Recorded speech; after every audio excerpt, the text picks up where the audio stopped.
वैसे मेरे मायके में नौकर चाकर रहे नहीं, लेकिन सब जानती हूँ कैसे बात करनी होती है इनसे। नौकर मुंह लटकाकर चला जाता है।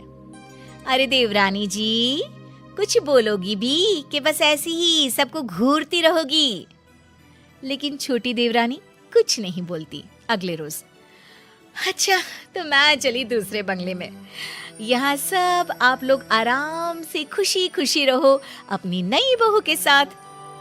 रीना का पति कहता है, लेकिन मैं अपना घर माँ पापा को छोड़कर कहीं नहीं जाऊंगा, ये तो पक्की बात है। तो ठीक है ना, आप रहो, मैं और बच्चे तो जाएंगे। कौन रहेगा यहाँ सर्कस में? छोटी देवरानी बोल पड़ती है, दीदी आप इस घर को और घर के लोगों को ऐसे नहीं कह सकती।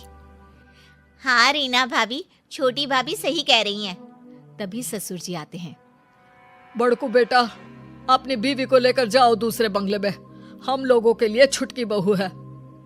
पिता का ऑर्डर मानकर बड़ा बेटा रीना और बच्चों को लेकर चला जाता है। आज सब कान खोलकर सुन लो, वो घर की बड़ी बहू है, बड़ी ही रहेगी। समाज में, परिवार में, हर जगह उसे हमारी बड़ी बहू के नाम से जाना जाता है। लेकिन एक बात ध्यान से सुन लो, कोई भी उससे गलत व्यवहार नहीं करेगा। अब क्या था, जेठानी रीना आए दिन घर आती और अपनी देवरानी को खरी खोटी सुना जाती। इन लोगों को जो तुम बहुत अच्छा समझ रही हो ना, अरे मैंने कैसे कैसे 5 साल काटे हैं मैं ही जानती हूँ। अरे मैं तो कहती हूँ तुम भी इन लोगों को मुंह मत लगाना। देखिए दीदी, अभी तक तो मेरे साथ सब ठीक है, जब कुछ होगा बुरा तो बता दूंगी। अरे मैंने तो इस घर को घर बनाया है, वरना जब मैं शादी करके इस घर में आई थी ना, पूरा घर ऐसे लगता था जैसे चिड़ियाघर। सास को तो किसी चीज का सहूर ही नहीं था। ठीक है ना दीदी, अब देखिए आप नहीं है, लेकिन घर माँ जी ही तो चला रही हैं। मैं तो वही करती हूँ जो वो कहती हैं। अरे एक बात और, बुढ़िया ना बहुत गहना रखी हुई है।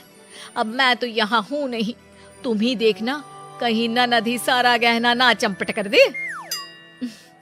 वैसे कायदे से तो बेटी का ही गहना बनता है ना दीदी, हम लोगों को वो दे दे, प्रसाद समझकर रख लेंगे। आखिर सास की यादगिरी भी तो बहू के पास होनी चाहिए ना।